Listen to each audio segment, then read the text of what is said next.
देखिए आज हमारा टॉपिक है व्यंजन संधि के बारे में। सबसे पहले हम पिछले वीडियो में बताए थे संधि के बारे में, तो संधि के प्रकार कितने होते हैं। तो उसमें हम मुख्यतः बताए थे संधि के 3 प्रकार है। यहाँ देखिए संधि के प्रकार, तो हम बताए थे मुख्यतः संधि के 3 प्रकार है। पहला है स्वर संधि, पहला स्वर संधि बताए थे। दूसरा बताए थे व्यंजन संधि, व्यंजन संधि। और तीसरा संधि बताए थे विसर्ग संधि, विसर्ग संधि। तो जो हमारा 13वां जो वीडियो था उसमें हम स्वर संधि के बारे में विस्तार से बताए थे। तो स्वर संधि किसे कहते हैं, इसके कितने प्रकार हैं। तो आज का हमारा टॉपिक है मुख्यतः व्यंजन संधि। व्यंजन संधि किसे कहेंगे और इसके भेद। तो व्यंजन संधि के मुख्यतः 3 भेद है, आइए जानते हैं।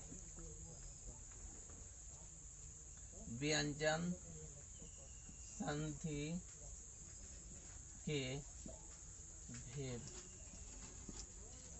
देखिए व्यंजन संधि के मुख्यतः 3 भेद है। 3 भेद कौन कौन से हैं, आइए जानते हैं।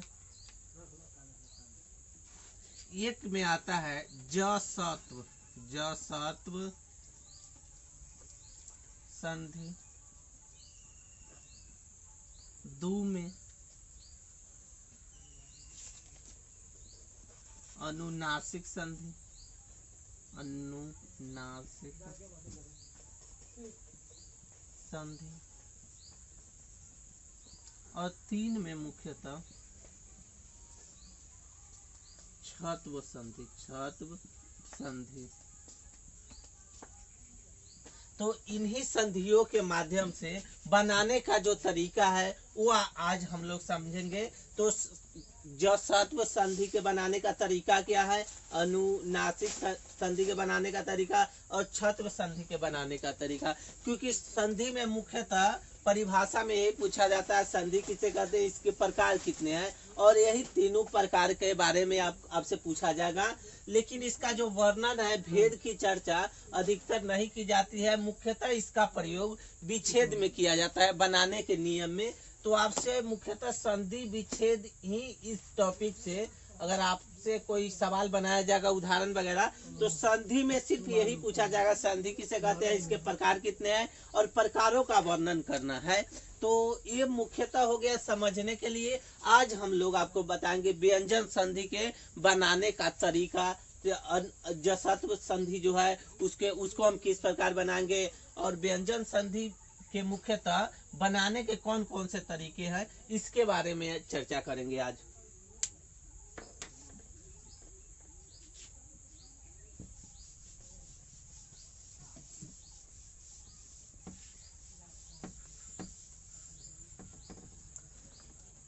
तो आइए व्यंजन संधि के बनाने के तरीके, व्यंजन संधि के बनाने के तरीके, व्यंजन संधि के बनाने का तरीका जानते हैं। आइए तरीका के बारे में हम समझते हैं, व्यंजन संधि के कैसे बनाएंगे, इसका तरीका क्या है। तो देखिए पहला है जसत्व, जसत्व संधि। तो जसत्व संधि के माध्यम से इसको हम बनाएंगे कैसे।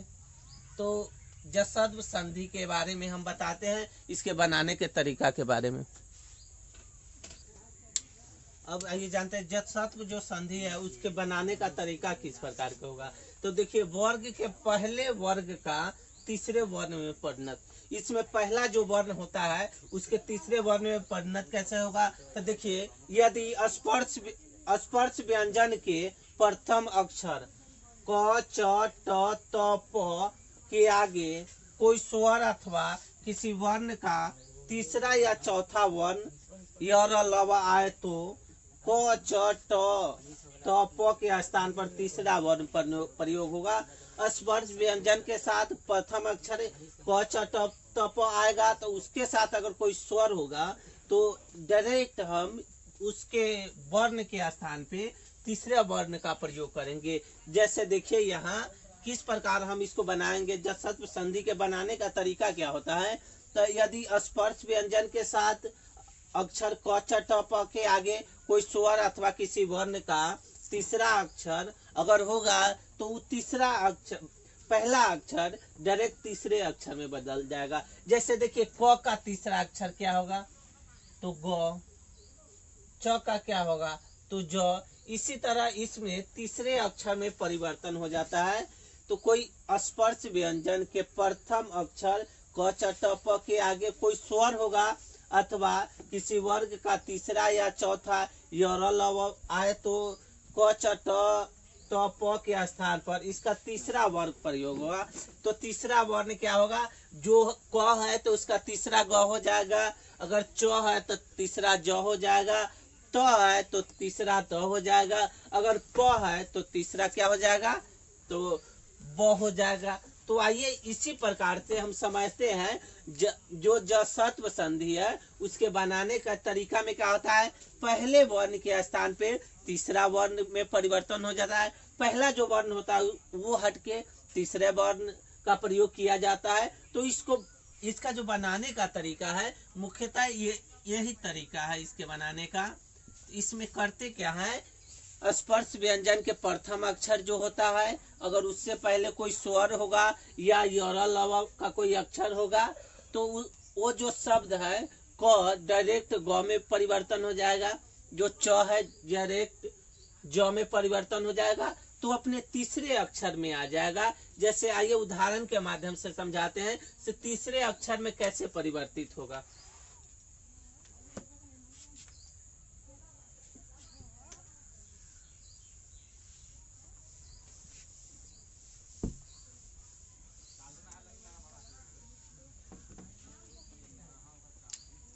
जैसे एक में देखिए दीक प्लस अंबर, जैसे में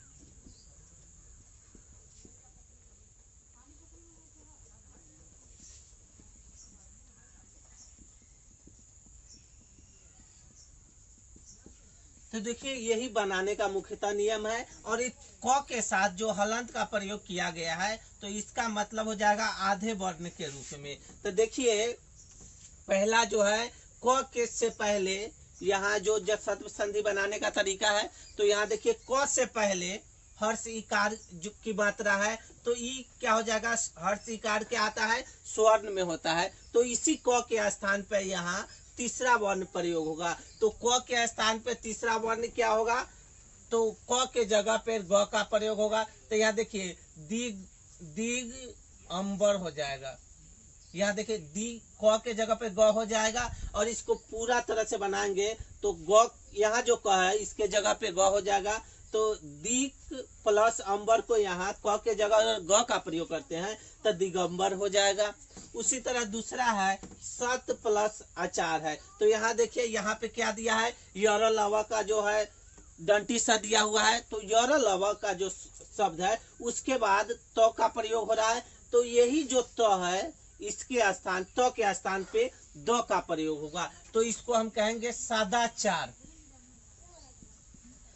जैसे बनाने में कभी का सदाचार को अगर संधि विच्छेद करने के लिए आपको कहा जाएगा तो ये सादा जो चार है तो यहाँ पे अगर हम बनाएंगे तो सत प्लस आचार किस तरह होगा तो हम कहेंगे से अगर यर लव से पहले जसत्व संधि का तरीका होता है यर लव या स्वर संधि के बाद अगर क च त प आता है तो क च त प के स्थान पे उसी वर्ण का तीसरा वर्ण प्रयोग किया जाता है। अगर क आएगा तो तीसरा क्या हो जाएगा, ग हो जाएगा। तो उसी तरह अगर देखिए यहाँ यरलवा का शब्द है और उसके बाद त का प्रयोग किया गया है, तो यही त द में परिवर्तित होके सदाचार बन गया है। अब देखिए उसके बाद है, ये देखिए हर्ष उ है। हर्ष उ मुख्यतः स्वर संधि का शब्द है, तो हर्ष उ के बाद तो का प्रयोग किया गया है।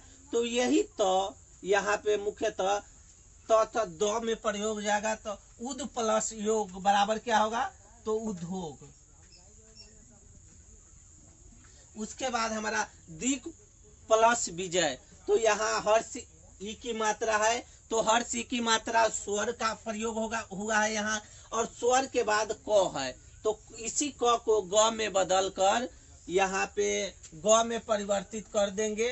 तो इसको अगर ग में परिवर्तित करते हैं तो ये शब्द हो जाएगा दिग्विजय। उसके बाद देखिए दिग प्लस ग है, तो ये जो दी है ये हर्ष ई की मात्रा है, और इसी हर्ष ई की मात्रा के बाद हर्ष ई तो स्वर में आता है, तो स्वर के बाद क का प्रयोग किया गया है। तो जब भी स्वर के बाद क का प्रयोग किया जाएगा तो आप मुख्यतः समझ जाइएगा, ये जो क है स्वर के बाद प्रयोग किया जाता है, तो इसके वर्ण का तीसरा अक्षर अब प्रयोग किया जाएगा। तो इसका तीसरा अक्षर क्या होगा, तो दी है, और क के जगह पे यहाँ पे ग हो जाएगा, और हलंत देने का मतलब होगा आधा ग होगा। तो इसको हम पूरी तरह से बनाएंगे, पूरी तरह से सही क्या होगा, दिग्गज, क्योंकि जो जिसमें भी आपको हलंत की मात्रा दिख रहा है तो समझिए वो आधा वर्ण है, पूरा वर्ण नहीं होगा। उसके बाद देखिए जगत प्लस ईश, तो यहाँ पे जगत देखिए तो से पहले क्या है, ग की मात्रा दिया हुआ है। तो ये जो अब देखिए ये जो हर्षी की मात्रा, यहाँ भी हर्षी की मात्रा, यहाँ हर्षु की मात्रा, तो ये जो चारों होंगे ये स्वर है, और ये यरलवा में का प्रयोग किया गया है, यरलवा। तब मुख्यतः समझ आया जो जसत्व संधि है उसके बनाने के तरीका मुख्यतः होता है से या तो हर्षी रहेगा, स्पर्श व्यंजन के से पहले स्पर्श व्यंजन कहेंगे, यही व्यंजन उसके बाद वाला शब्द में जुड़कर एक मतलब ऐसा अर्थ प्रयोग करता है जिसका मतलब निकलता है दोनों मिलकर एक सुटेबल शब्द का प्रयोग कर रहा है। तो यहाँ देखिए हर्षी की मात्रा के बाद क का प्रयोग किया गया है, और यही क अगर हर्षी की मात्रा होगा उसके बाद क का प्रयोग किया जाएगा तो यही क ग में बदल जाता है। और अगर हर्षी दीर्घ रहेगा, स्वर वर्ण का प्रयोग किया जाएगा तो ग हो जाएगा। और उसके अलावा एक और है यरलवा का कोई शब्द होगा तो उसके बाद जो स्पर्श व्यंजन प्रयोग किया जाएगा तो वो अपने तीसरे वर्ग के रूप में आ जाएगा। अब हमारा दूसरा नियम है, दूसरा अब तरीका बताते हैं।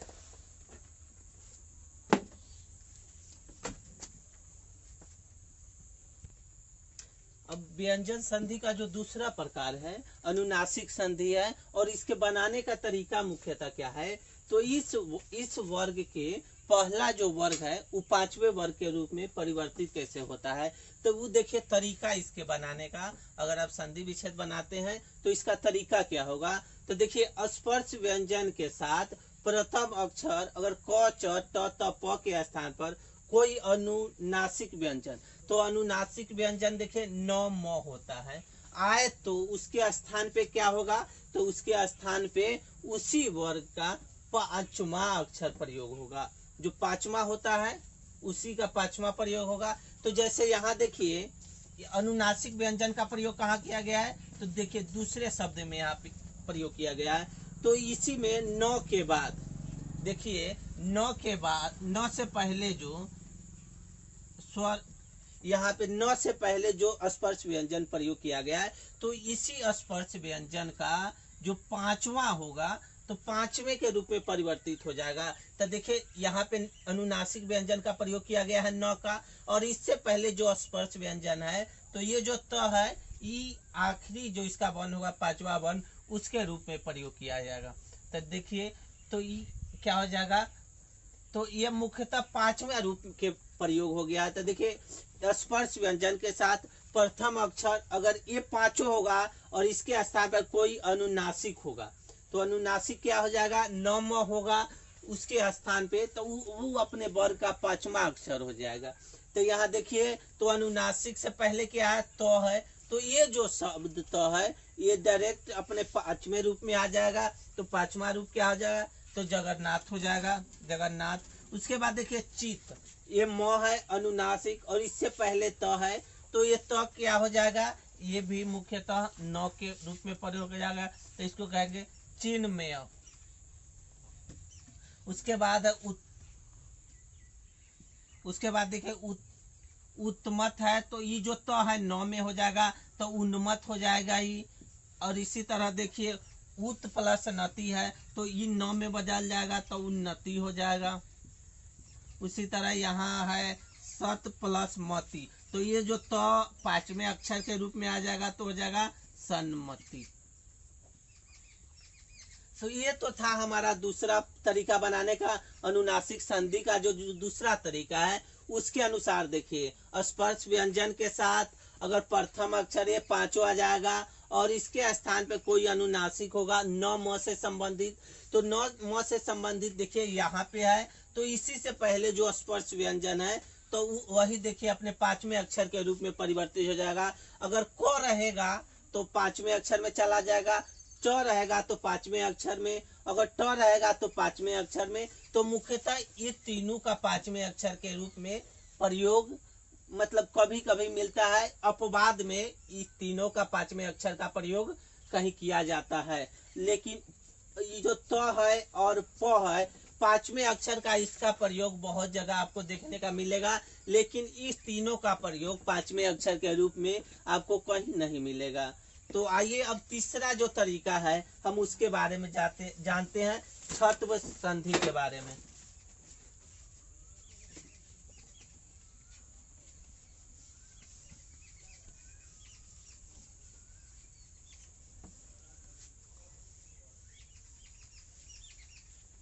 आइए तीसरा तरीका जानते हैं, छत्व संधि किसे कहेंगे। छत्व संधि, छत्व संधि क्या है, तो देखिए छ संबंधित जो नियम है उसके बारे में बता रहे हैं। जब किसी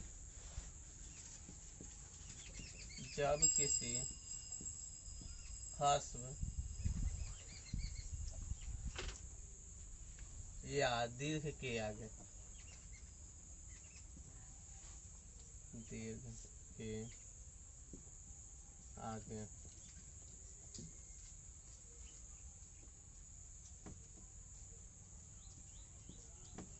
दीर्घ के आगे छ आता है तो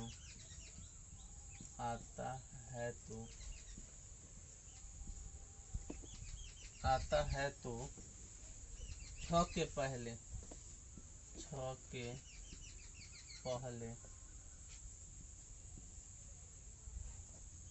च जुड़ जाता है।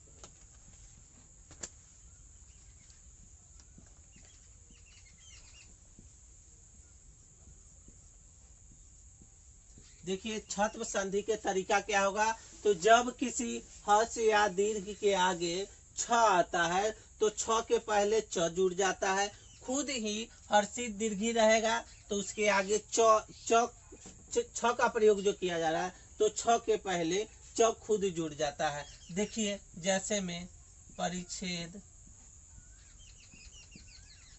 अनुच्छेद,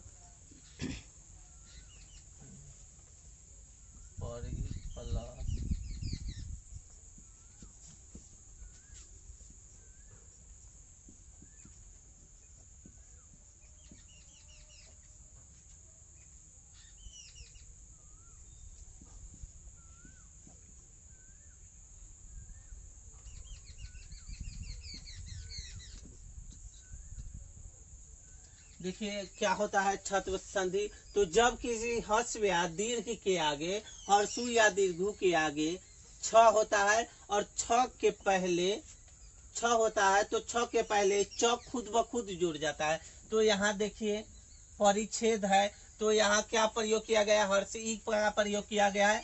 तो इसके पहले, इसके बाद क्या है, छ है, तो छ से पहले खुद ब खुद च जुड़ जाता है, तो ये क्या आ जाएगा, परिच्छेद हो जाएगा। उसके बाद अनुच्छेद में देखिए, तो ये जो अनुच्छेद है तो क्या है, कौन सी है, हर्ष उ की मात्रा है। तो इसमें इसके बाद क्या है, छ है, तो इसमें च खुद ब खुद जुट जाता है। तो यहाँ देखिए अनुच्छेद हो जाएगा। उसके बाद देखिए छत्र छाया, तो छ से पहले क्या है, तो ये इसके बाद ये जो इसमें ये जो छ है, तो छ से पहले खुद जुट जाता है, इसमें छत्र छाया। सर जी, 6 से पहले कहाँ हर्ष का देगा?